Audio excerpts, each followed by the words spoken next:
तो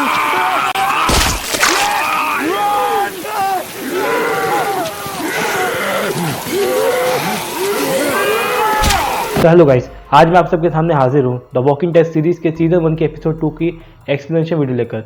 अगर आपने इसका पहले का एपिसोड नहीं देखा है तो आप ऊपर दिए गए आई बटन क्लिक करके उस वीडियो को जरूर देख लें। तो चलिए वीडियो को स्टार्ट करते हैं। सीरीज़ के स्टार्टिंग में हम देखते हैं कि लोरी पानी लेने के लिए जंगलों तक जाती है, लेकिन उसे एहसास होता है कि उसका पीछा कर रहा है। लेकिन तभी वहाँ पर शेन पहुँच जाता है और फिर वो दोनों इंटीमेट होना शुरू हो जाते हैं। लेकिन वही दूसरी तरफ में रिक अभी भी टैग में फंसा होता है और तभी वहाँ पर एक वायरलेस आवाज़ आती है और वो कहता है कि वो उसे बचा सकता है। वो लड़का कहता है कि उसे सिर्फ टैंक से 50 यार्ड दूर भागकर उसके उस लोकेशन तक पहुंचना पड़ेगा जहां पर वो उसका इंतजार कर रहा है। और ये सुनकर रिक अपनी गन को लेकर वो टैंक के ऊपर के रास्ते से निकलने की कोशिश कर रहा होता है और तभी वहां पर एक ज़ॉम्बी पहुंच जाता है जो कि उस पर हमला करने वाला होता है। लेकिन रिक उसे गोली मार देता है और ये आवाज़ सुनकर सारे ज़ॉम्बी उसके पीछे बढ़ जाते हैं। वो उसके साथ दौड़ना शुरू कर देते हैं, लेकिन रिक अपनी जान बचाकर उस लोकेशन पर पहुँच जाता है जहाँ पर वो लड़का उसका इंतजार कर रहा होता है। और वो दोनों भाग कर एक सीढ़ी पर चढ़ जाते हैं जहाँ पर वो लोग चैन की सांस लेते हैं। और फिर वो लोग दोनों एक दूसरे को इंट्रोड्यूस करते हैं जहाँ पर वो लड़का अपना नाम ग्लेन बताता है और फिर ग्लेन उसे अपने एक सेफ एरिया में ले आया होता है। लेकिन वहाँ पर और भी ज़ॉम्बी आ जाते हैं, लेकिन वहाँ पर ग्लेन के साथ ही पहुँच जाते हैं जो कि उनकी हेल्प करते हैं और जिसके जरिए वो लोग वहाँ से बचकर अपने सेफ एरिया में घुस जाते हैं। लेकिन वहाँ पर एक लड़की जिसका नाम एंड्रिया होता है वो रिक पर बंदूक टान देती है और वो कहती है कि उसकी वजह से उन सबकी ज़िंदगी खतरे पड़ चुकी है। वो सारे लोग एक डिपार्टमेंटल स्टोर पर रुके होते हैं। वो रिक को लेकर स्टोर के एंट्री तक जाते हैं जहाँ पर रिक देखता है कि वहाँ पर 2 डोर है और दोनों ही डोर ग्लास के बने हुए हैं। और पहली डोर पर ऑलरेडी वहाँ पर ज़ॉम्बी आ चुके हैं जो कि उस डोर को तोड़ने की कोशिश कर रहे होते हैं। उनके पास ज़्यादा टाइम नहीं होता है जिससे वो लोग यहाँ पर रुक सके। लेकिन तभी छत पर गोलियाँ चलाने की आवाज़ आनी शुरू होती है।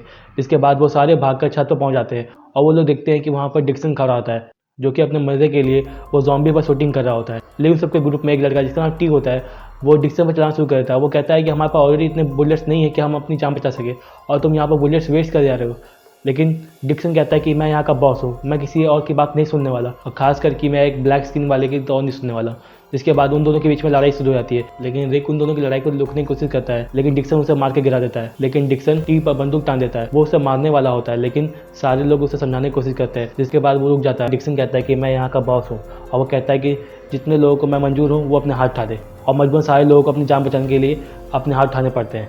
लेकिन रिक अचानक से उठकर वो डिक्सन को मारता है जिसकी वजह से वो जमीन पर गिर जाता है और उसके हाथ में एक हथकड़ी लगा देता है जिसकी वजह से वो वहाँ से हिल नहीं पाता। रिक कहता है कि सारे लोग अपनी जान बचाने की कोशिश कर रहे हैं, मैं अपने बीवी और बच्चे को ढूंढने की कोशिश कर रहा हूँ और कोई भी रास्ते पर आएगा तो मारा जाएगा। और फिर सारे लोग यहाँ से बचकर निकलने के लिए प्लान बनाने की कोशिश करते हैं। लेकिन इसी बीच टी दूसरे लोगों से वायरलेस के थ्रू कॉन्टैक्ट करने की कोशिश करता है ताकि वो लोग उन्हें बचाकर यहाँ से निकाल सके, लेकिन वो किसी से भी कॉन्टैक्ट नहीं कर पाता। तभी रिक कहता है कि यहाँ पर कोई मैन होल्स है ताकि वो लोग यहाँ से बच कर निकल सके।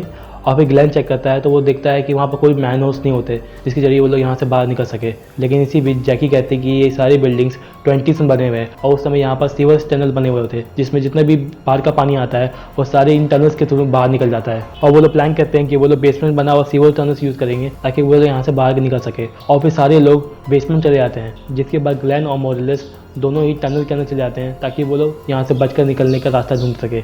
लेकिन वहाँ पर जैकी उन सबकी पहरेदारी कर रही होती है ताकि कोई भी अगर इमरजेंसी पड़े तो वो लोग उन्हें बचा सके। इसी बीच रिक और एंड्रिया दोनों ही स्टोर पर होते हैं और वहाँ पर एंड्रिया रिक से माफ़ी मांगती है। वो कहती है कि उसे ऐसा नहीं करना चाहिए था, वो इन सारे प्रॉब्लम से बहुत ज़्यादा परेशान हो चुकी थी, इसी वजह से उसने रिक पर बंदूक टान दी। लेकिन वही दूसरी तरफ में टी दूसरे लोगों से कांटेक्ट करने की कोशिश कर रहा होता है। लेकिन डिक्सन कहता है कि उसे बहुत ज़्यादा हेडेक हो रहा है, वो बहुत ज़्यादा बीमार फील कर रहा है और वो उसका हथकड़ी खोल दे। लेकिन टी उसके बात पर नहीं आता, वो उसके बात पर बिल्कुल ध्यान नहीं देता। इसी बीच ग्लेन और मॉरिस दोनों ही टनल के अंदर होते हैं। वो देखते हैं कि वहाँ पर एक लोहे के रॉड से बना हुआ एक ग्रिल बना होता है, लेकिन उसकी दूसरी ओर पर वहाँ पर ज़ॉम्बीज़ होते हैं जो ग्लेन पर हमला करते हैं, लेकिन वो उस ग्रिल को पार नहीं कर पाते। और मॉरिस कहता है कि अगर हम इस ग्रिल को काट भी दें तो वहाँ पर ज़ॉम्बीज़ भी हैं और साथ ही साथ इस ग्रिल को काटने में कम से कम आधे दिन का समय लगेगा और हमारे पास इतना समय नहीं है कि हम इस ग्रिल को काट सकें। और फिर वो लोग स्टोर की तरफ चले जाते हैं। इसी बीच स्टोर पर सारे ज़ॉम्बीज़ उस पहले शीशे के दरवाजे को तोड़कर वो दूसरे दरवाजे तक पहुंच जाते हैं, जिसमें सारे लोग घबरा जाते हैं। वो कहते हैं कि उनके पास ज़्यादा समय नहीं बचा है, उन्हें जल्द से जल्द यहाँ से निकलना पड़ेगा। लेकिन तभी रिक बाइनोकुलर्स पहन के देखता है कि उनके बिल्डिंग से थोड़ी ही दूर पर एक कंस्ट्रक्शन साइट है जहाँ पर बहुत सारे ट्रक्स खड़े हैं और जिसके ज़रिए वो लोग यहाँ से बचकर निकल सकते हैं। लेकिन वहाँ तक पहुँचने के लिए उन्हें रास्ते से जाना पड़ेगा, लेकिन रास्ते में बहुत सारे ज़ॉम्बीज़ हैं जिससे वो लोग वहाँ पर पहुँच नहीं सकते। जिसके बाद वो लोग दूसरा एक और प्लान बनाते हैं जिसमें रिक कहता है कि सारे ज़ॉम्बीज़ हमें कैसे पहचानते हैं, वो लोग हमारे स्मेल से पहचानते हैं। अगर हमसे उनके ऐसा ही अगर स्मेल आने लग जाए तो वो लोग हमें नहीं पहचानेंगे। और फिर सारे लोग अपने शरीर को एक जैकेट और एक ग्लव से कवर कर लेते हैं ताकि वो ज़ॉम्बी का खून उनका शरीर पर नहीं चल जाए और उनके स्किन में भी टच नहीं हो।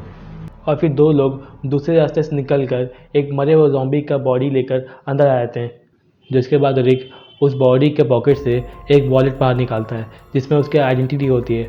उसमें उसका नाम वेन होता है, उसमें $28 भी होते हैं और एक सुंदर लड़की की फ़ोटो भी होती है। और तभी रिक कहता है कि मैं अगर अपने परिवार वालों से मिल पाया तो मैं उन्हें इस आदमी के बारे में जरूर बताऊंगा। और फिर रिक अपनी हिम्मत जुटाकर एक कुल्हाड़ी को अपने हाथ पर लेता है और वो उस बॉडी को काटना शुरू कर देता है। मॉर्लेस भी उसकी हेल्प करता है ताकि वो उसकी बॉडी को काट सके। और फिर सारे लोग मिलकर ग्लेन और रिक के बॉडी पर उस बॉडी के जितने भी ऑर्गन्स है और ब्लड लगा देते हैं, जिससे उनकी बॉडी से भी ज़ॉम्बी ऐसे स्मेल आनी शुरू हो जाती है। लेकिन ग्लेन किसी तरह से अपनी वॉमिटिंग को कंट्रोल करता है और फिर वो लोग एक कुल्हाड़ी एक बंदूक लेकर दूसरे डोर से बाहर निकल जाते हैं। और वो लोग देखते हैं कि वहाँ बहुत सारे ज़ॉम्बीज होते हैं, जिसके बाद वो लोग ज़ॉम्बी की चाल चलना शुरू कर देते हैं। वो लोग ज़ॉम्बीज के बीच में निकलने की कोशिश करते हैं, लेकिन सारे ज़ॉम्बीज उन्हें नहीं पहचान पाते क्योंकि उनकी बॉडी से भी वही स्मेल आ रही होती है। और वो लोग उस कंस्ट्रक्शन साइट की तरफ बढ़ने लगते हैं। उस रोड पर बहुत सारे ज़ॉम्बीज होते हैं और फिर वो लोग कंस्ट्रक्शन साइट की तरफ बढ़ने लगते हैं। सारे लोग उन्हें बाइनोकुलर से देख रहे होते हैं। उस सिटी में 2 दिनों से काले बादल बहुत ज़्यादा मंडरा रहे होते हैं, जिसकी वजह से अचानक से वहाँ पर बारिश होना शुरू हो जाती है, जिससे ग्लेन और रिक की बॉडी भी पानी से भीग जाती है, जिससे उनकी बॉडी से स्मेल आनी बंद हो जाती है। सारे ज़ॉम्बीज धीरे धीरे उन्हें पहचानना शुरू कर देते हैं और वो लोग समझ जाते हैं कि ज़ॉम्बीज उन्हें पहचान चुके हैं। वो लोग अचानक से भागना शुरू करते हैं और ज़ॉम्बीज भी उन्हें देखकर उनकी तरफ बढ़ने लगते हैं। वो लोग दौड़ते हुए कंस्ट्रक्शन साइट की बाउंड्री को क्रॉस कर जाते हैं, लेकिन सारे ज़ॉम्बीज उस बाउंड्री को तोड़ने की कोशिश करते हैं। लेकिन रिक और ग्लेन रुकते नहीं है। वो लोग एक ट्रक को ढूंढ लेते हैं और उसे स्टार्ट करके वहां से जा ही रहे होते हैं, तभी उस कंस्ट्रक्शन साइट की बाउंड्री टूट जाती है और सारे ज़ॉम्बीज उसके अंदर आ जाते हैं। लेकिन वो लोग उस ट्रक को वहां से भगा कर ले जाते हैं। लेकिन इसी बीच टी शेन के ग्रुप से कांटेक्ट कर लेता है। वो उसे वायरलेस के थ्रू बताता है कि वो लोग सारे लोग एक डिपार्टमेंटल स्टोर में अटके हुए हैं और वहाँ पर बहुत सारे ज़ॉम्बी आ चुके हैं।